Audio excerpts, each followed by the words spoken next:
Hello and welcome to Not Financial Advice with me, Lewis. And today we are joined by the indomitable, if that's a word, Danny Inman. So, Danny, welcome to the channel. Thanks for having me. Really Absolute appreciate pleasure. it. So, in case anybody doesn't know who you are, Yep.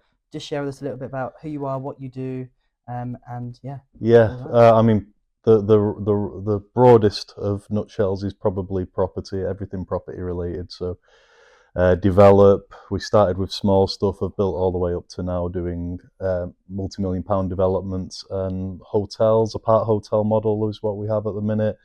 We have a big network of property investors, a big community, subscription-based community of about 1,000 members now. But anything in property is largely our space. Brilliant. So, how did you get started? When did you get started? Oh God, complete accident. 2008. So probably the worst time, or the perceived worst time ever in history to get into property. Ironically, the best time as it turned out. But complete accident. I went to university, did a degree at university. Well, actually, I played professional rugby before. Made my dad very proud that I was a professional rugby player, and very quickly realised I didn't want to be a professional rugby player. They Why wouldn't not? What was they wouldn't it? let me go to university. Oh, right. So it was just before player welfare. Like nowadays, player welfare is a thing, and you have to be allowed to further education and all of that. And I was looking at, I would say the old boys, but I'm older than they were then. I'm older now, but the old boys at that point in time, 34, 35, were retiring and were going on to be painters, plumbers, Yeah. builders, and no like disrespect to any of those roles, but it was kind of, these guys have bashed themselves up for 20 years. Their bodies are in bits, and they're going and getting a job that's just a run of the mill job, and they've not Yeah. saved much money. I just thought, oh God, I'm not sure I love rugby enough to get battered around Yeah. and go into, and then have to start again at 34, 35. Probably a massive exaggeration in hindsight, but it felt wrong. So I wanted to go to university. They said you're a first team player, you can't go to university. I chose university. It created a bit of a stir at the time, but I went to university, did an engineering degree, made my mum proud, and then realised I didn't want to be an engineer. I had a graduate scholarship as a civil engineer Yeah. with Lango Rourke, a big engineering firm, and as soon as I went into the work environment on like I can't remember what they called. They were like summer inductions and whatever it was as part of Yeah. the sponsorship that they sponsored me for my. Is it STEM? So I had a sport athlete scholarship. I had all different. I was quite a well-paid student, to be honest, in hindsight, mainly because of sport. And then Lango Rourke did an academic scholarship where I was going to internship, so summer internships, and then I was going to go on to work with them post degree. And then when they started to tell, I was really proud of. With my degree, I could work out the force through a beam to its algebraic derivatives and all of these different scenarios that you're dead proud of in pure maths that in the real world you completely do not have any use for whatsoever. Yeah. And then I went to my engineering space and was proud about all of these things that I'd been studying, and they basically said, yeah, we have a computer that does all of that. And I was like, oh, you're joking. Like I'm grafting like a madman in something I didn't really love. And you're telling me I'm going to be a glorified data entry clerk, Yeah. basically. Be So, basically made redundant. yeah, exactly. So, in my mind at that point, I was like, I don't want to be an engineer either.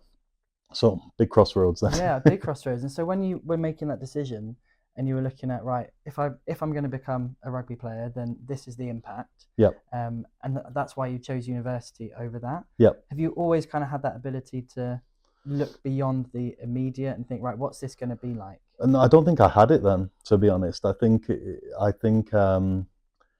that point in time, well, probably a bit with rugby, I looked beyond the rugby career, but at uni, not really. And I actually got really ill when I left uni. Decided I wasn't going to go on to my scholarship and all of that stuff. I wasn't going to go on to work for Lango Rourke. I didn't want to be an engineer anymore. I got quite ill mentally because I just felt like I'd excelled at two things relatively, and I hadn't found what I wanted, and went into a pretty rough spot really. And I think from that perspective, I had no idea where I was going then, and I was kind of panicking, going completely ridiculous now, 22, 23 years old, panicking about what you're going to do with Yeah. your life, kind of thing. But at the time, I was severely panicking, and it made me quite ill. I was worried about where I was going to go, what I was going to do. I was going down avenues and wasn't getting far, and I was obsessing over what everybody else did. Oh, he's got a nice car. Where does he make his money? I'll do the same as him, kind of thing. Yeah. So I didn't really have a plan, and property is a complete accident. Was a complete accident at that point in my life. Yeah. Yeah. So you said it was a complete accident. How did you stumble across it? How did it become the thing? A couple who had done property training sent me as the +1 with their son when somebody else dropped out. Wow. That is an Complete accident accident. then, yeah. Yeah. So they were amazing angels at the time. Like, they could recognise I was a bit lost. I was playing at the amateur rugby club, back at the amateur rugby club, and the guy was the chairman. His wife was involved as well, and they could see I was a bit lost and quite a capable kid. And I think it was just a case of just go to that. They gave me Rich Dad Poor Dad. I'm sure Yeah, everyone's yeah. had a similar story where it was like, read this. I read it. It kind of resonated with me, and I went to this 3-day training that I didn't even know what was about. This is starting to sound familiar. Yeah, 100%. And it's everybody's story, and Yeah. I don't overly talk about it because it all feels a little bit cliche, but it's very relevant for me because property was 100% an Yeah. accident. I had no idea. Honestly, at that point that I went to that first training, I was the guy who knew mum and dad had a mortgage and they paid it, and that was like the Yeah. extent of my property knowledge. So it was a complete accident. Yeah. Like, it wasn't a plan for a career. I was delivering Chinese takeaways to have cash in my pocket at the point that I was sent to this course. I was still waiting. I was applying for the Royal Air Force, the police, a bit of everything. Yeah. Just no idea what I was going to do. Yeah. See, my problem would have been if I was doing the Chinese delivery for cash in my pocket, Yeah. the delivery would never make it. Well, yeah. I would have eaten Some it straight did away. go missing by accident on the way. Oh no, Yeah, you've lost your definitely. prawn crackers and your Yeah, I was only about broad 15 toast. stone when I started delivering, and that was the problem. Yeah. And I find, so for me, it was, I find a lot of people who I speak to who are successful in something, Yeah. they get to a point where they just choose the thing. Yeah. And often it's something which they've discovered accidentally. Like a Yeah. lot of people's life plans don't work out the way they expected. Yeah. It was the same for me with trading. Is the plan was property. Yeah. And I signed up to the wrong seminar, thinking I signed up for a Rich Dad Education seminar on property. Got there, and it was the Bloomsbury. Oh, no way. And it turned out I signed up for the wrong thing. Wow. I was like, well, in for a penny, in for a pound, I'm here now. Let's crack on. Amazing. And then that became the thing, and then property became a thing after. Yeah.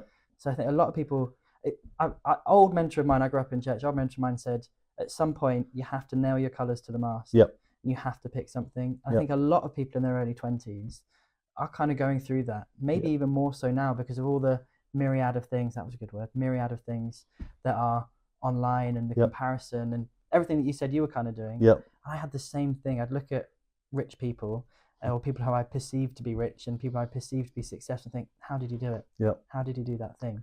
It was a focus for me. It was something new to focus on. I needed it desperately. Without exaggerating, property has 100% saved my life. I was very, very, very ill. And all it did was gave me a little bit of hope to cling on to, because I could see it was about problem solving, it was about people, and it was about numbers. And I've always been okay at those three things. So straight away from me, it was like, okay, I can grasp onto that. And it gave me a little bit of a hope. And then I was collecting little wins. And all I've done over 16 years now is compound small wins and continue on that vein. But that was massive for me. It completely, I genuinely believe it saved me in a lot of ways. Yeah. So talk us through that initial 12 months. You've now found property. Yep. You've decided, right, I'm going to go for this thing. What did that first 12 months look like? Well, I didn't buy a property for nearly 2 years. Oh, wow. Yeah, so I went straight, I did sourcing before sourcing was really a thing. Yeah. It was always talked about quite loosely back then, 15, 16 years ago. There was no legislation, there was no ombudsman, there was no need for money protection, all of these different new legislations that have come in since. But I knew that I had a load of time. I was working 7 nights a week delivering Chinese takeaway, so that I had all day to go out into the market and whatever it may be. And we were also in a market where it was so easy to find stock. I speak to people about it all the time now, and they can't believe what that market was like. You literally could go to an estate agent and you'd have a pretty good chance of finding a money in, money out deal most days. Obviously what had just happened, financial crash, a lot of motivated sellers, not a lot of people that were liquid, and not a lot of people in the market. So I just went and found 10 buyers for probably the first 6 to 9 months, and went, right, what are your needs? What can you buy? And effectively custom bought to their requirements. If they said, this is what a deal looks like to me, I went and found it. and we sourced a lot. We sourced over 100 deals in the first 18 months, 12 to 18 Who's months. we? It's the royal we, really. Got you. Yeah. I was sourcing a lot for the couple who sent me on training with their Yeah. son. So I found about 20, 30 properties for them. They were well financially positioned, ready to Yeah. buy, in a good place. So when I say we, a lot of the original sourcing was for them, and that Yeah. was like me repaying their faith in me, Yeah. kind of thing. They actually got a really good deal in hindsight, but yeah, I'm still happy with it. It's worked out all right. Um, but yeah, I always say we. It's a weird one because I've had a lot of different people I've worked with in different ways Yeah. throughout the years. Well, ultimately, most of the businesses is 100% us and mine. Yeah. But yeah, I've had several different partners along the way.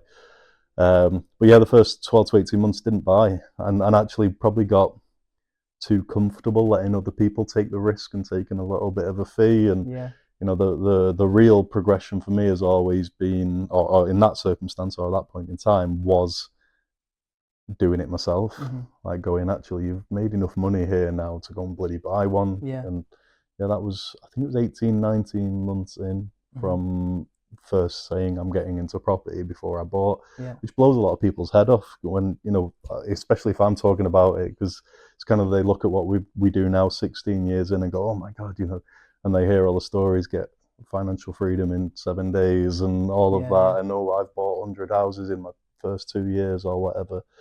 And it's like, no, I'm quite open. I didn't buy Yeah. for a year and a half. So roll back to that starting point you had, and you were focusing on sourcing, Yep, and the deals were just so easy to come by. Like you said, there's loads of stock, yep, really good pricing of them yep. in terms of all the numbers that go into a money in, money out deal. Do you think that time has gone? Do you think it will ever come back? I think the way the market works in cycles, I'm now fortunate to have just been through pretty much a full cycle. I think we're in a similar cycle now if you account for inflation. Uh-huh. It's just that on a numbers level only. Do I ever think there will be that much more stock than that much more demand again? I think it's probably not to that extent. I Mm-hmm. do think that is a once in a lifetime Yeah. kind of experience. I do think there'll be another financial crisis of sorts, but I think it's some way off. I can't see it for a Yeah. long time.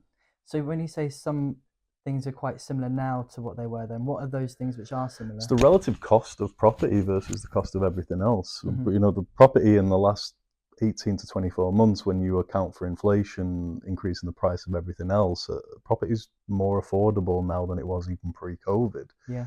And a lot of people are kind of taking that for granted, but that's one of the biggest reasons we've not seen significant repossessions and Yeah. all of these things happening. So affordability is good today. It was obviously better then because prices had dropped significantly. So I'd say that's relatively similar. There's just a lot more appetite today. Yeah. Still, money is it's not freed up as much as I probably expected it would have yet. I do think some big money is sat on its hands a little bit to wait to see what happens. But the big difference in '08 when I got into it was liquidity. Mm-hmm. No one was really lending. Like Yeah. banks were very much sat on their hands, and cash was king then. And obviously, cash isn't king at the minute. Everyone's liquid, Yeah. and banks do seem to want to lend a bit more. Yeah. So yeah, So how does that liquidity affect the market as opposed to just people having cash? in respect to the housing market, Yeah. Yeah. more people can buy, Yeah.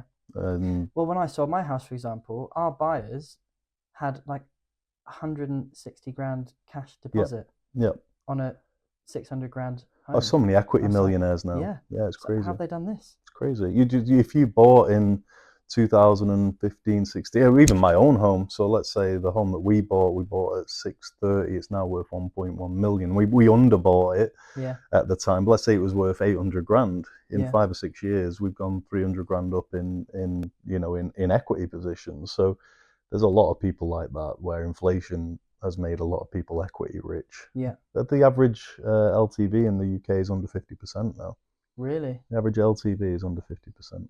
There are more unmortgaged properties in the UK than there are mortgaged properties in the UK. And do you think that's because of the age of the people holding that equity is higher, and therefore they've sat and ridden the wave Yeah. of valuations going Combination up. of both. Yeah. Inflation definitely has had its massive impact in the last 3 or 4 years, but the age of people holding assets has made a big difference as well. Yeah. So yeah, people are generally quite wealthy at the minute, and affordability is quite good. I did a big bit yesterday on the prosperity. We have a weekly call, and it was about how a lot of the media yesterday were talking about mortgage rates have gone up 61% in since 2021, the last 3 years.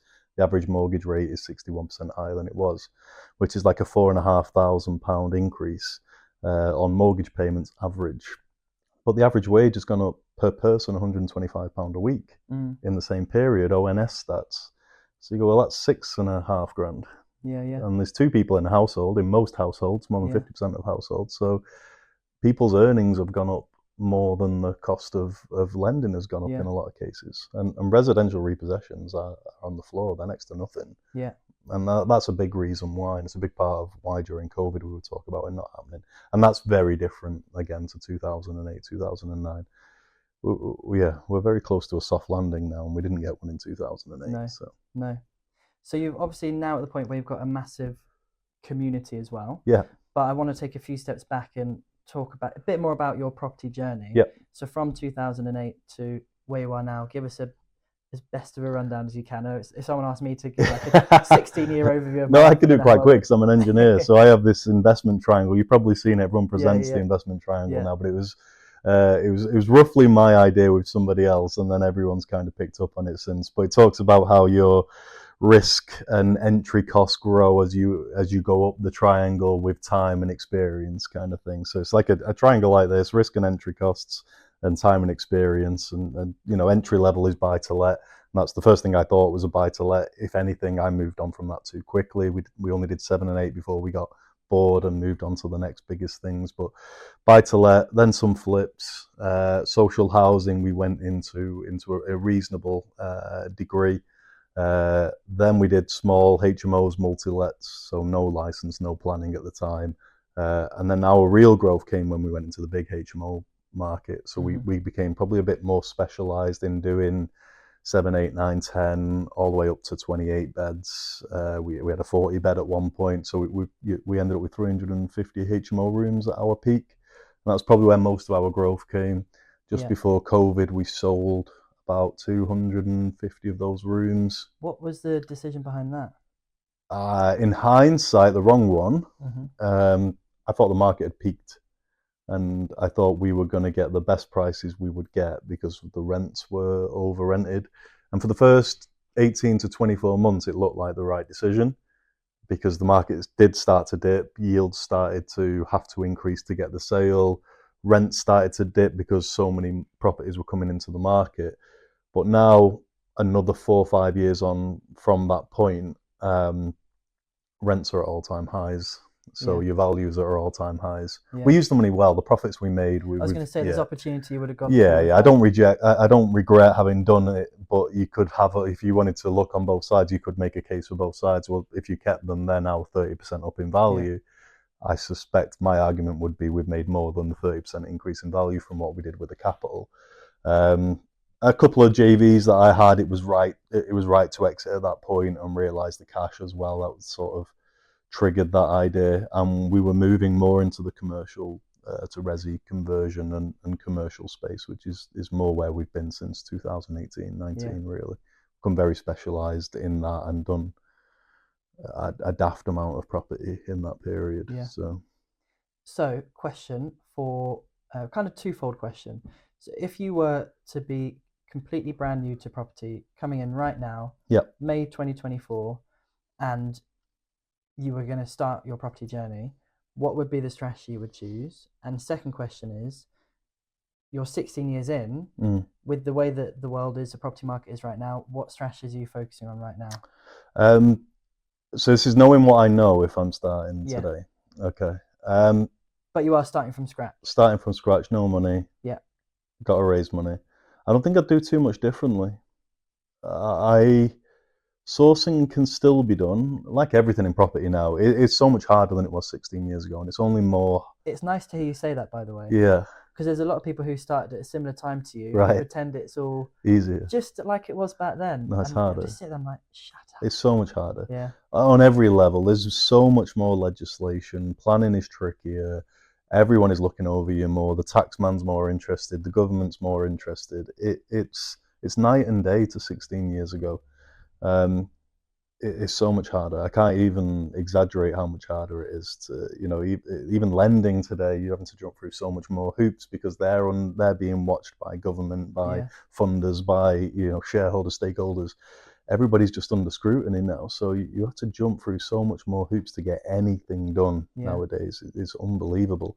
Um, but I don't think I'd change too much from an approach. If I started with no money, the good thing for me when I started with sourcing is it built up my credibility vicariously through somebody else's buying. yeah, So I was the one that was bringing all of the buyers to the agents, to the sellers. yeah, I was controlling that scenario. So when it came time for me to buy, I had control of that situation still. I was the one that was getting sent the lead. Um, the thing with sources is like anything in this market, there's a bad rep. So you have to fight through that bad rep if you were going to start it today, because yeah, everyone is a sourcer and everyone is doing X, Y, and Z. And the bad rep has come from people inflating numbers, not delivering on service, yeah, rents not being what was promised, refurb being 3 times the price, and all of that.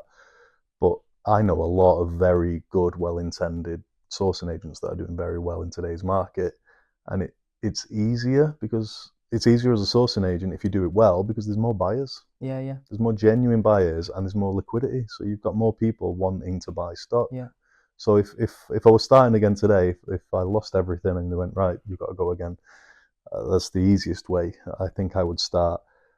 But I might be making the same mistake twice here because the way I held my back was I didn't raise money fast. yeah. Held myself back was I didn't raise money soon enough. Mm-hmm.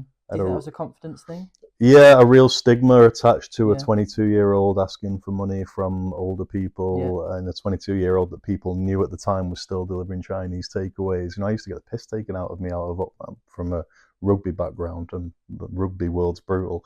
So I used to take the piss that I was calling myself a property investor, but I'd drop them off a Chinese yeah, for yeah. a tenner at night.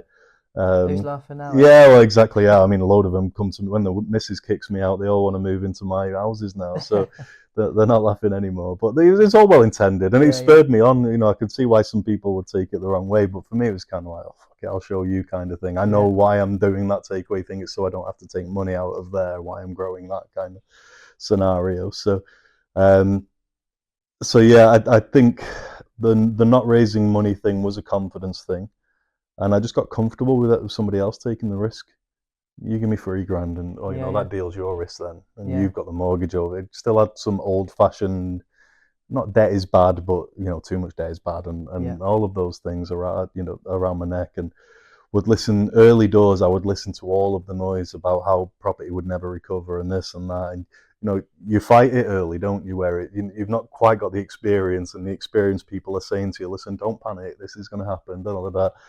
But you've still got all of the media and all of your old yeah, friends and your mum and dad, and they're all going, "Oh no, it's a bad idea because I've heard this." So early doors, it's a fight. Now I know I'm generally the voice that people come to and go, "Why? What's going to fucking yeah, yeah, happen here?" yeah, But I wasn't that for the first 5 or 6 years. Any yeah. noise, I'd be like, "Oh shit, is that a problem for me? Is that a well, I'm pretty But chilled you now." have to, yes, build your skill set in property and your understanding of how it all Yeah, works. Then you also have to strengthen the grooves of your emotions around all of that as big time. well. Yeah, yeah. Resilience is so Yeah, important. And that's probably again another reason why it took me too long to buy is because I'd not recovered. I don't think fully. My illness was kind of something I forgot over a period of time yeah, rather than recovered from. It kind of just habitually got myself out of a bad way of thinking. So I don't think I'd fully recovered and didn't yet have the full resilience to go, right, I'm going to take on that perceived risk yet because I'm strong now, kind of thing. yeah. So yeah, it probably took me a bit longer in hindsight than I gave it credit for. Do you have a particular moment where maybe you had a really big mindset shift or realized you were operating or believing a certain thing which was holding you back, and intention were like, right, I'm going to change this particular belief, this particular thought? The best lesson I got was really early, and it was a £65,000 loss. Yep, I've heard some of them. Yeah. You've heard my story, No, or I haven't heard of them. I've got no. some of mine I Yeah, could some of tell. your Yeah. own. Yeah. So I did when I had some success and had gone on to do X, Y, and Z. As you know, you get invited back into the space, the education Yeah. space, and it's like, come and do a testimonial, come and Yeah. do this, come and do that. So I was invited back in, and a couple of people were put on a pedestal in that space that I thought, oh, they must know what they're doing here, and they latched onto me very quickly as somebody they could see knew how to, build relationships, make money, blah blah Yeah. blah. And I went into a JV with a number of them that went completely wrong. All of the roles that went wrong weren't my roles. My role was basically to raise some money and find some buyers, which I did. Um, and I ended up being the one that had to clean it up. And I had to clean it up to the tune of a loss to me I think it was 25 at the time, 25, 26. I had to tune it up to the loss of 65 grand for me. And they all walked away without much of a loss and wiped their hands of it. It's kind of like, right, okay, that's a lesson. Yeah. It taught me several things. It taught me to trust everyone but tie up your camels, first of all. Yeah. And like, I'm very intent on that now. Don't take anything at face value. Salt and sugar both look the same. Well, I've not heard that before. That's good. Really? That's really good. Yeah. Yeah, I say a lot, definitely. And believe in your own capabilities more. Yeah. Like, I tried to shortcut my way there because I thought those guys knew what I don't know, and I've got abilities that I don't know. And if I just bring my little bit of a role here, those guys will do everything else, and I'll hack my way up the process. Complete fuck up. Yeah. Went completely wrong, and I just reverted back to basics after that for a period of time, and haven't got into JVs that I've not been 100% sure about since. I'm confident with, and wouldn't jump into them without that confidence anymore and that clarity on who's doing what. Yeah. But that, cleaning it up, even though it cost me money, just reaffirmed, fuck, I know what I'm doing here. Like, It's an expensive lesson, but it's one that has probably saved you a heck of a lot. I Over wouldn't the be a years. multimillionaire without Yeah. that lesson. 100%. No doubt in my mind whatsoever. And the other big thing is that 60 grand loss was because I made sure the people who bought it, because when they were selling some of the deals, the pubs, they were underselling the refurb cost on purpose to try and get the sale through. Yeah. Refurb cost wasn't my domain, but I made sure the buyer didn't lose on the refurb cost because I fucking told you it was that price. So it's on me, ultimately. I should have checked it. I didn't check it because I trusted these guys. And then some of my angels were the angels that were funding it. So the first time I used angels, I didn't really use them for me. It was used in this JV. Yeah. Again, a hack. We'll share the risk of using angel money. And the first time I used them, I wanted to make sure they got paid everything. They got the money 100%. back. They got their interest that they were due. And if it isn't going to come from you bastards collectively, it's going to come from me, basically.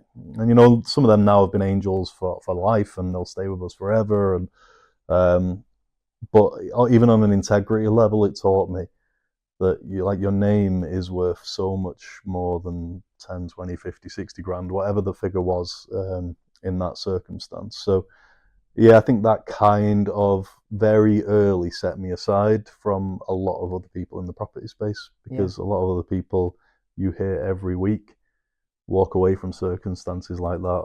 Not my I've never problem. understood that. If I obviously do property as well, and when I've had deals not go right, I pay back all my investors. Yep.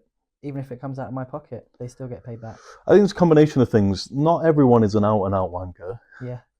I think a big mistake that people make is head burying, and then they can't come back from the head burying. They're too proud or whatever it may be, too embarrassed a lot of the time, but they don't confront the problem. And that scenario taught me that if you face the problem head on, 99.9% of people will respect you more and will generally be okay. They're happy to wait. They're happy to come to some sort of agreement if you show the best intent. Yeah. I think in our industry, people assume the worst, and they assume people are going to turn on them straight away, out them, call them X, Y, and Z, or whatever it may be. They don't have the discussion. The other person's wondering what the hell's going on. You've shafted me, you've robbed me, and then they out them anyway, and it could have all been avoided.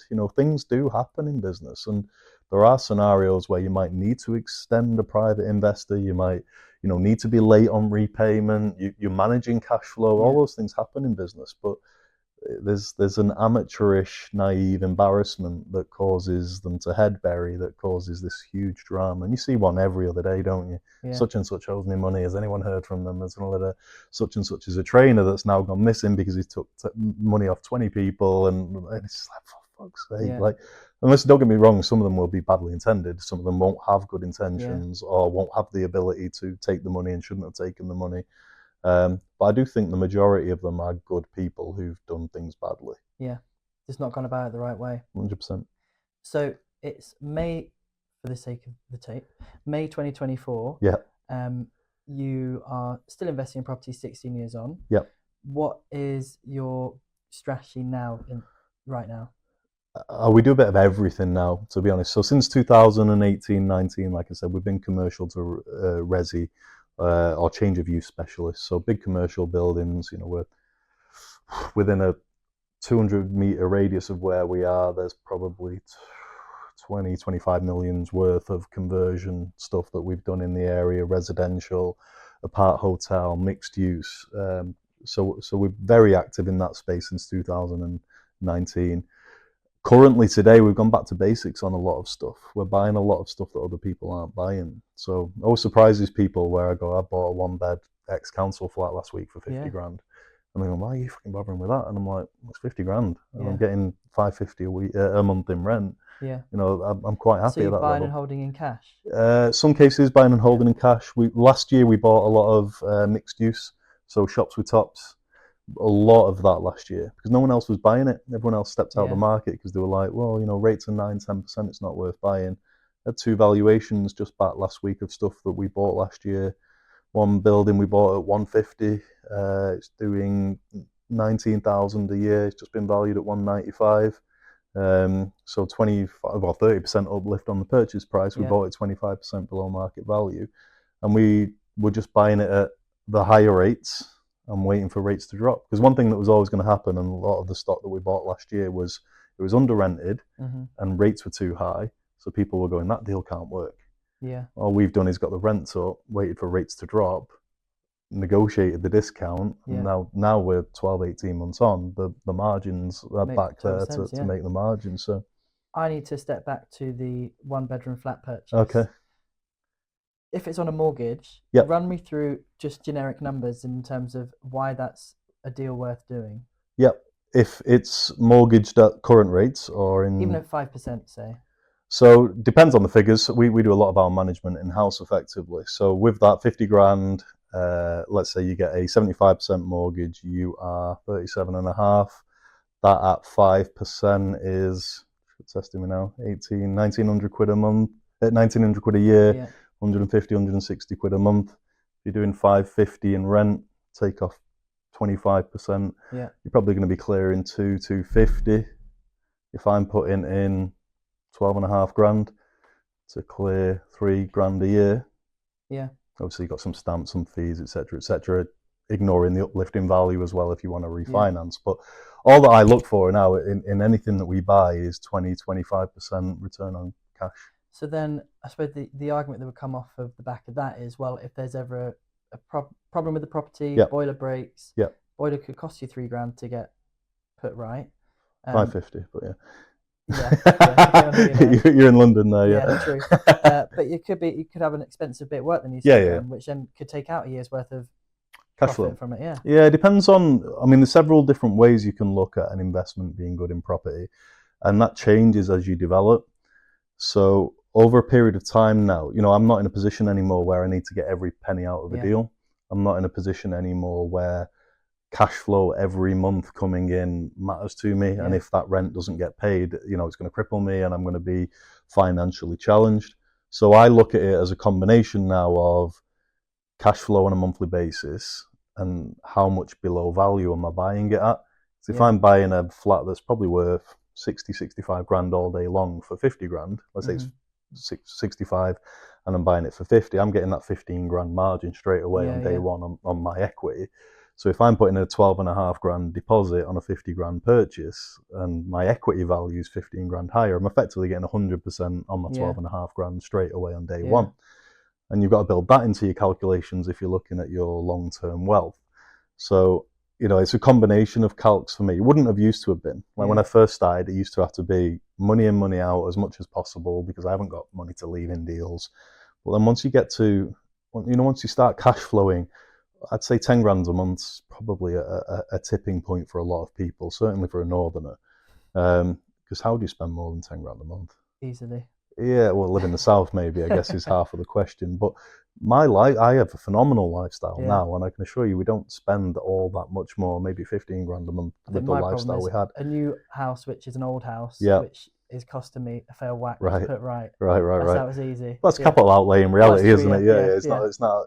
If long term, that's not going to come from your income and your cash flow. But we I kind of looked there. I did something very early called Dream Life. I costed out what my dream life would cost. £1 million house, this car, this and it came to about 13 grand basically. Traveling this many times a year. So if you put, if you do 4-5 grand holidays, that's 20 grand. Divide that by 12, that's £1,700 a month. And add all these things together.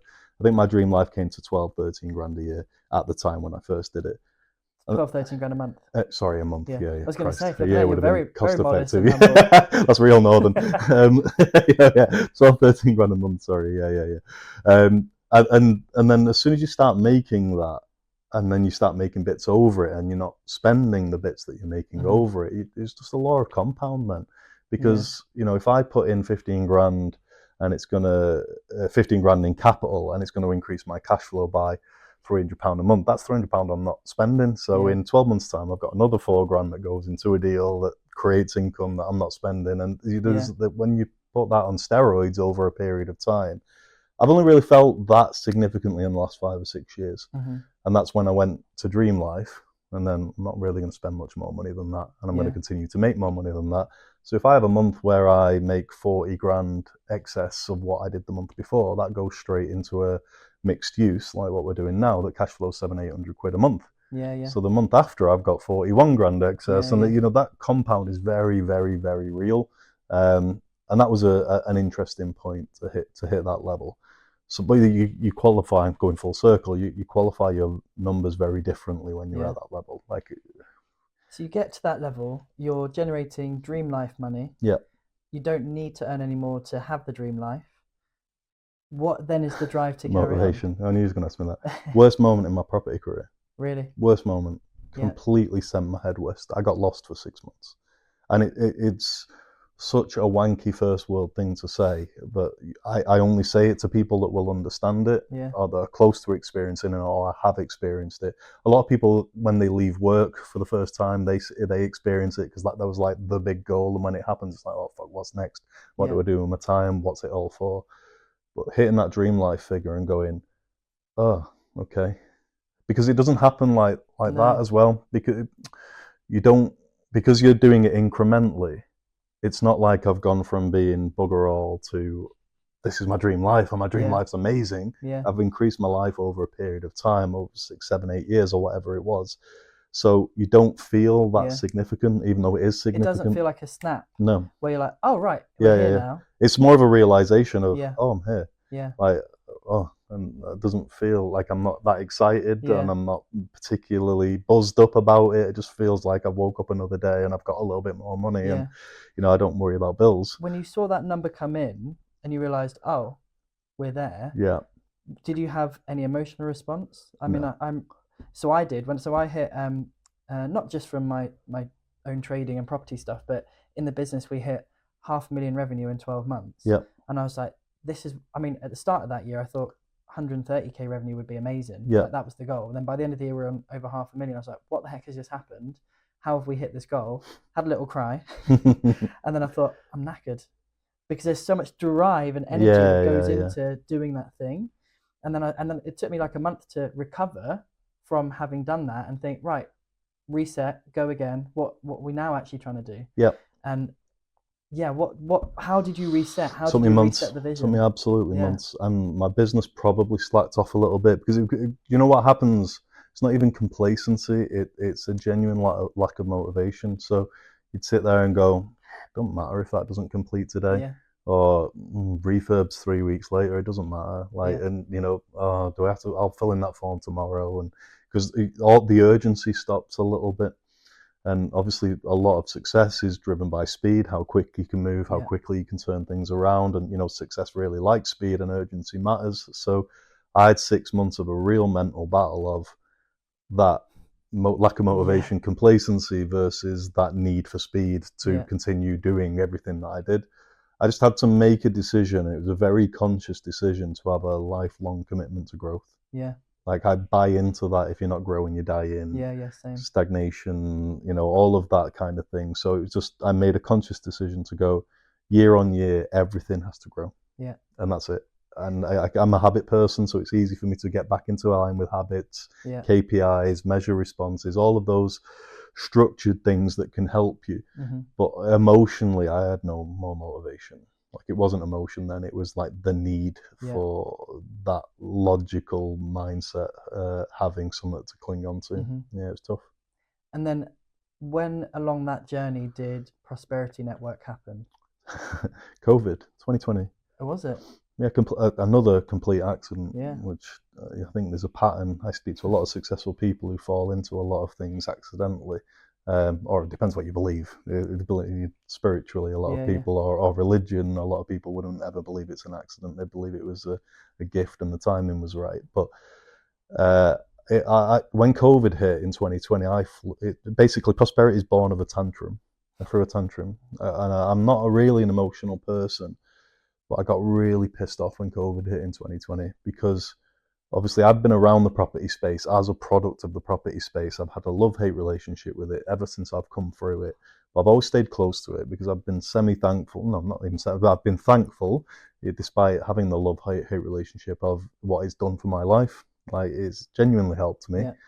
I fundamentally believed in property education as it was 20 years ago. As time's gone on, I think property education has lost its value. It's lost its way. It's lost its value. And it's not, again, not badly intended. Property education is well intended. Even the educators that we've all been around have been well intended. But the world changed on property education. Mm. So when I did it, it used to be, there was no real internet. It was fucking dial up, and Yeah. you're not getting any info quick. Social media wasn't really taken off at all at that point in time. So property was a bit of a secret source. Yeah. You had to pay the man, find somebody local to you who'll give you all the secrets, or pay the man, the Yeah. educator, to tell you all of the secrets.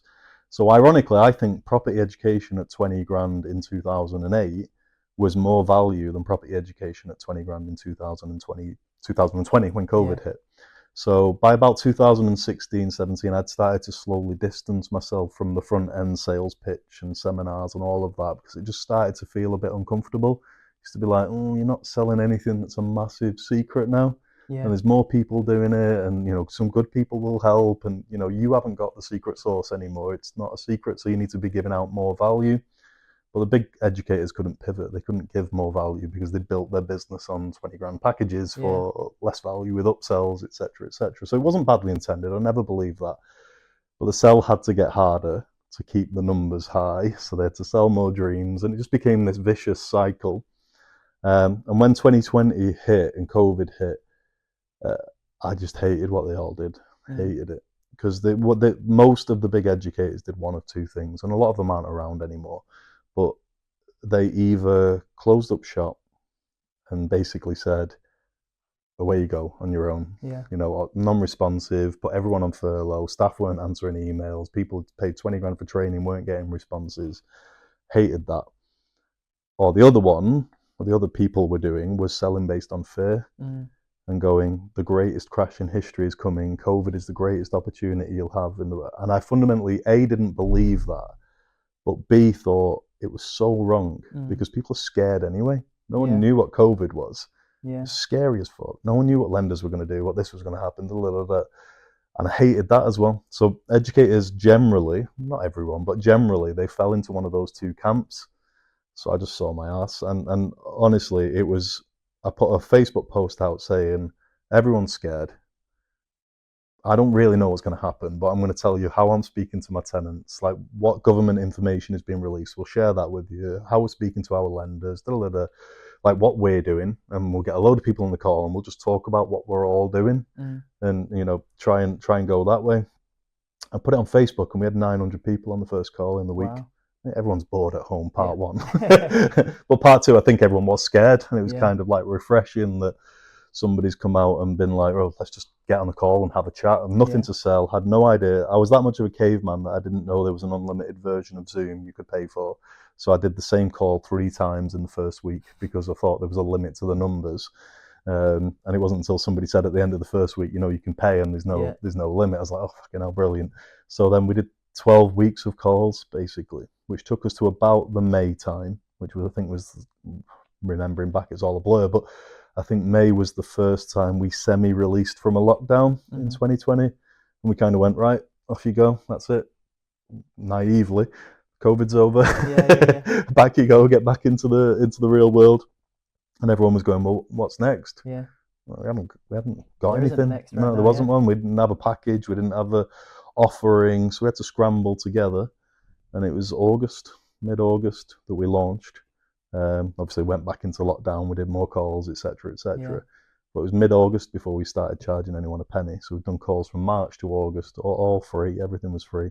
And we had 250 people who'd signed up in the August. So we had a good enough foundation to get going. If I'm honest, if we hadn't have hit a critical mass, I probably wouldn't have done it, because wouldn't have been worth my time versus developing, investing, raising money, and all of that stuff. And there are some days I love the group; they're a phenomenal group. There are some days I'm like, what the fuck have I done here? Like, what? It is so big; it's become such a monster. And I'm so busy anyway in property and everything that's going on. But I do enjoy it. They're a good bunch, and it makes it very easy. If we had too many idiots that slip through, I don't think I could handle it. But no, that makes things very hard work. Yeah. We don't have that, and that comes from the sale down, because we've had the discussion already. It's fucking hard, and because I go, it's fucking hard. I don't get people who go, well, I expected to be rich by now, or expect you to make all their problems go away exactly. and do it all for them. So we don't get any of that. They're a pretty seasoned bunch and pretty active bunch, and it makes my job very, very easy. But complete accident. Now we're not far off 1,000 members in just under 4 years. It's carnage. Brilliant. That's so good. What does the future hold for Danny? And what does the future hold for Prosperity? The future for me is just lifelong commitment to growth and learning. That is it. And that was from that dream life. That's all I ever had.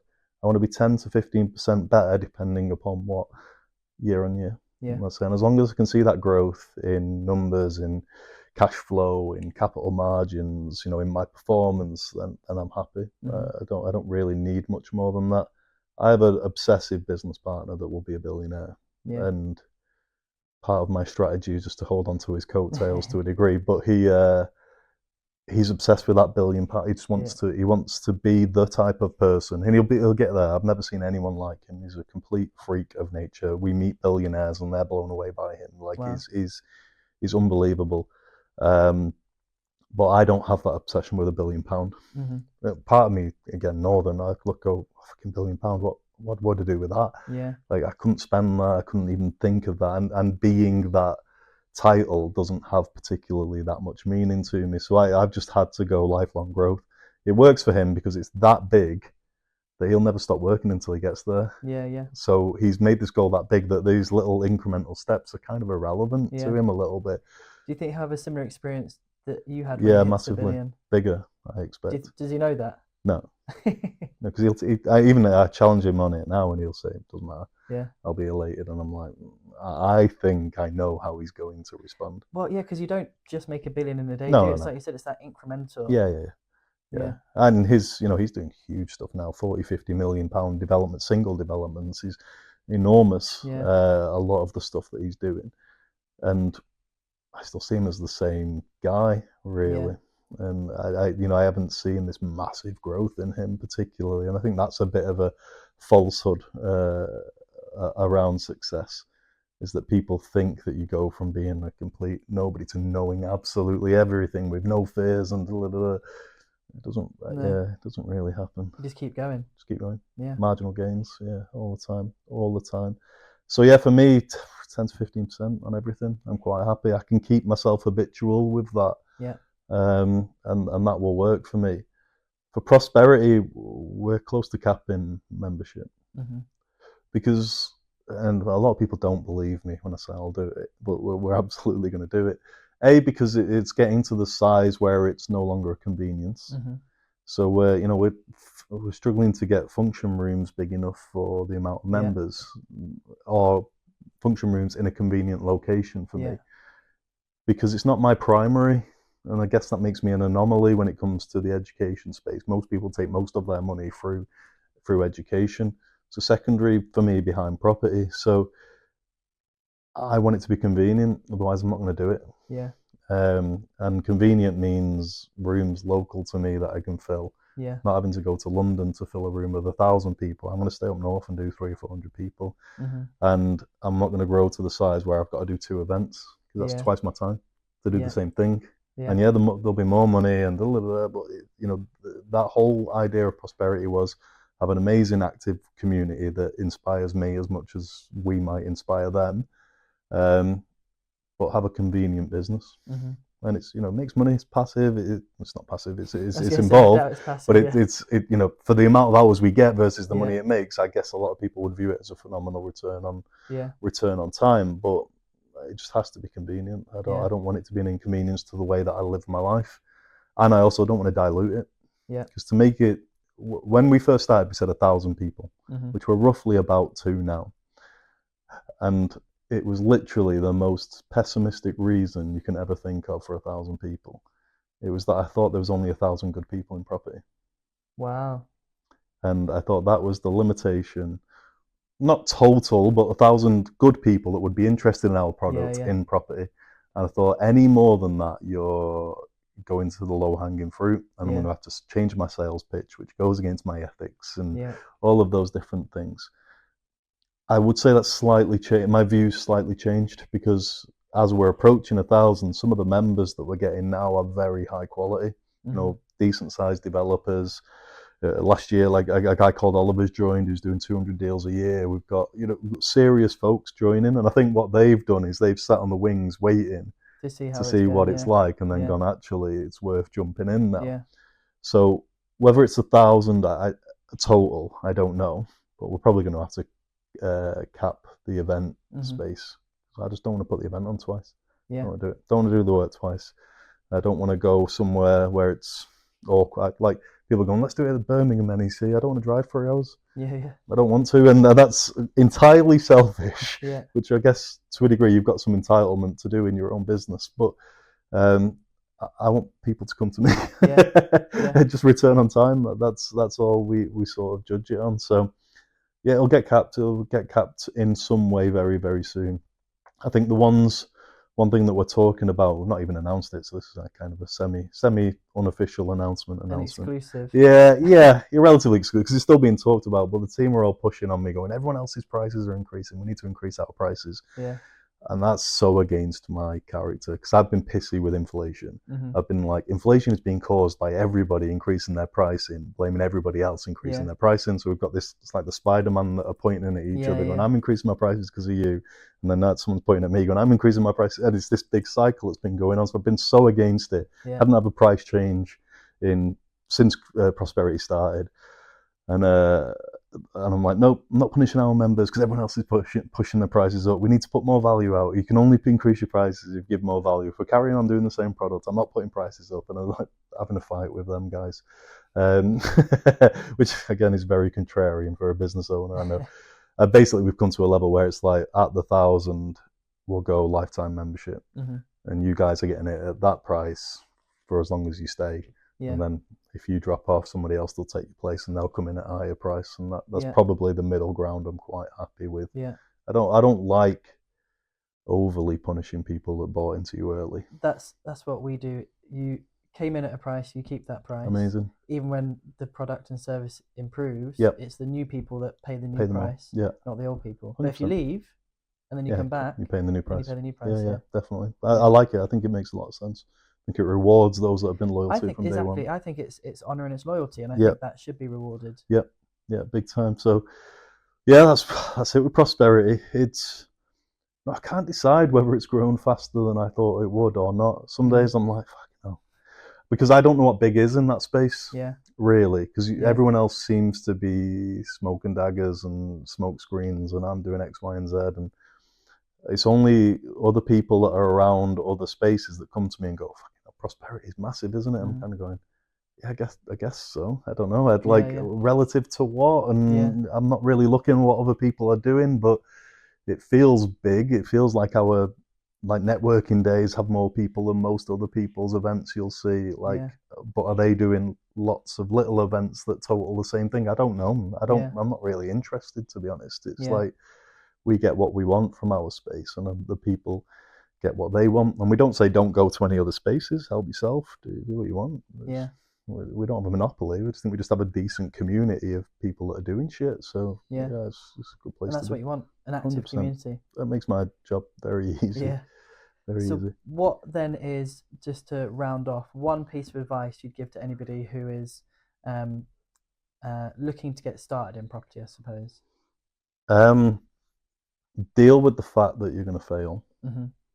Like, and fail fast. Yeah. Don't fail in slow motion. And like, I struggled mentally when I was young because I'd never faced resistance. Mm. As a kid, oh, it sounds wanky. I was too good Mm. as a kid.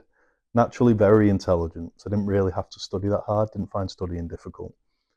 Very good at sport, so I breezed my way through school, graduate scholarship, sport. Everything Mm. was sport. My first meltdown was when I came against some resistance, and I was useless. I was gone. I was completely garbage, and everyone who was looking at me would have been going, "I can't believe you're having a mental breakdown. Like, you are smart. You're good at rugby. You can choose whatever you want to do in Yeah. life." And I hadn't faced any resistance whatsoever. So I had no resilience, Mm. zero resilience. And now, 16 years into property, you've got to be so resilient. Like, it's worse today than it's ever been. Mm. I keep ranting on about it on social media, but Yeah. everyone's useless. Everyone, Yeah. like, solicitors is harder than ever. Lending, getting through brokers and then getting to a lender and a decision maker and then their solicitor, agents don't work that hard anymore. As a population, our whole economy is in a weird place where everyone's very well paid and they don't work that hard, which All will that well. offend all Yeah. that well, which will offend a lot of people. But it's the reality. I've seen it happen in real time in Mm. 16 years. You've got to pay more to get less now, Yeah. a lot more to get a lot less on every single service standard, which means you're going to be battering your head against a wall a lot if you're a capable person or you want to get stuff done. So yeah, resilience, and that's going to come with some failures. People are going to let you down. Builders are going to screw you. Valuations aren't going to come in where you expected, Yeah. and none of them are terminal unless you decide they're terminal. Yeah. And as soon as you think that's the end of me, it's the end of you. Like, I have some of the stuff that goes on in our business now. It would end people like every week. Mm. Every week there's a major event, there's a major problem, and then only 16 years in can I kind of go, nothing's that bad. Yeah. Yeah. Like, once you've been through most of it, it's all okay. Yeah. It's like, oh, another one of these. Yeah, here we Right. go, Let's another deal with issue. that. Yeah. Fucking hell! Like, the last week was just, you might as well just sat there and everyone's just giving me a letter, this, that, and I'm just going, fucking hell. Like, by Friday, I'm like, how have I handled this much this week? Yeah. Absolute carnage. And you just get weeks like that, Yeah. and it feels like you're losing more than you're winning Mm. a lot of the time. I think that's emotional. You put more emphasis on a loss than a win. Yeah. So you spend a lot of time in the mindset of losing, and you get over your wins probably too quickly. But it does feel that way. Like, Yeah. business does feel like going, they say, failure from failure to failure without loss of enthusiasm. Mm. That's largely what it is, Yeah. which is horrible. And most people shouldn't do it. Yeah. Most people should not do it. Some people aren't built to hack it, Most and that's people, okay. yeah, 100%, Yeah. 100%. Get a job, work hard in your job, and you'll be rewarded. Like, I do believe that. By the way, there's this weird scenario where people are like, if I work really hard, my boss doesn't care. It's like, I'm a boss. Like, it's noted. Yeah. You will progress if Yeah. you can create win-wins for your boss. You're absolutely going to win.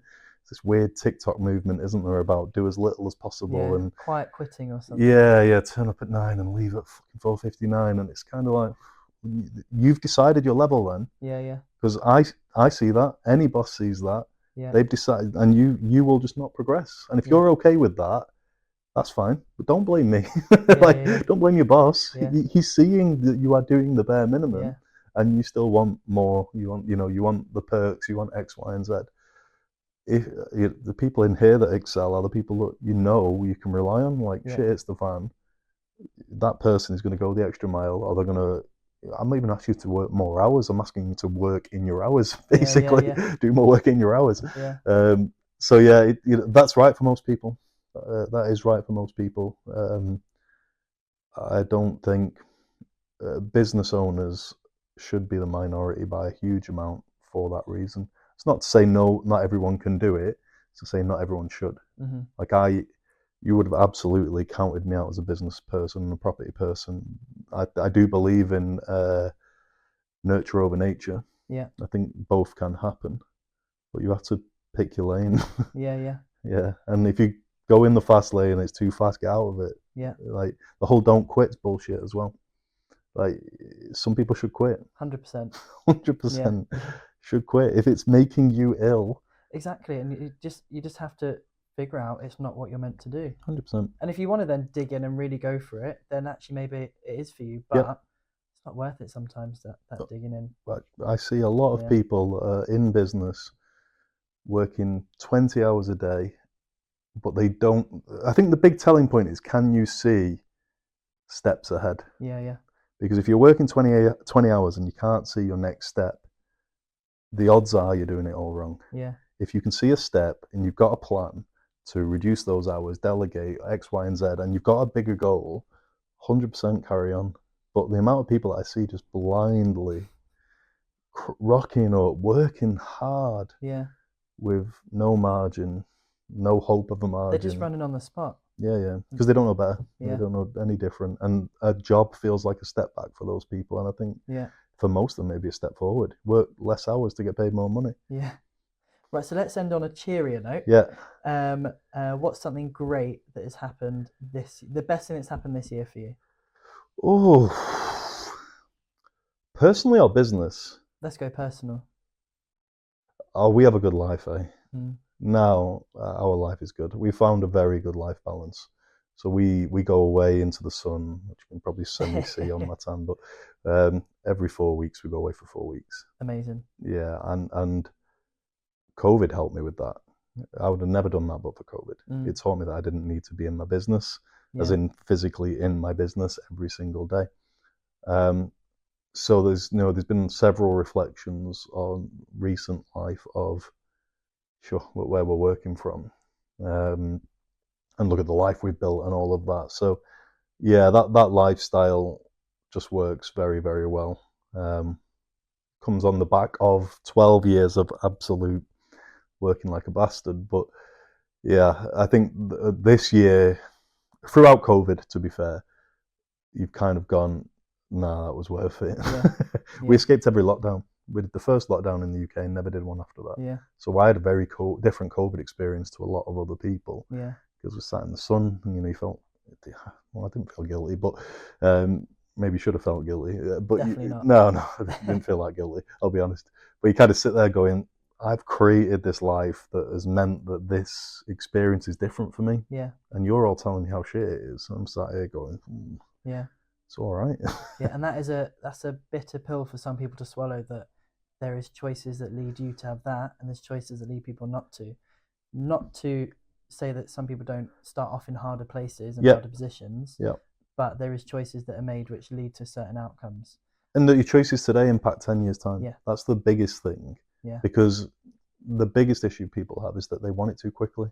Yeah. And I think I was guilty of that. We probably all were as young kids, looking at the guy in the nice car going, I wonder what he does for his job. I'm going to get that job because it gets me that car and solves all of my problems. But your choices 10 years ago, your choices today impact 10 years' time. That's so important. And as long as you can have that full faith and you are making the right choices, you're doing the right things, you're building the right habits, it's so valuable. It's so valuable. So yeah, in the last year on a personal level, it's definitely the case of, you know, life's it's pretty good. Yeah. Yeah, we're in a good spot. We can afford to be in a good spot. Yeah. Don't particularly worry about too many things Yeah. anymore, Amazing. which is good. Well, thank you for joining me today. Thanks for having It's me. been a real joy. Yeah, Really did all right enjoyed on it. time. Yeah. And thank you to all of our viewers, and I will see you in the next video. Bye bye.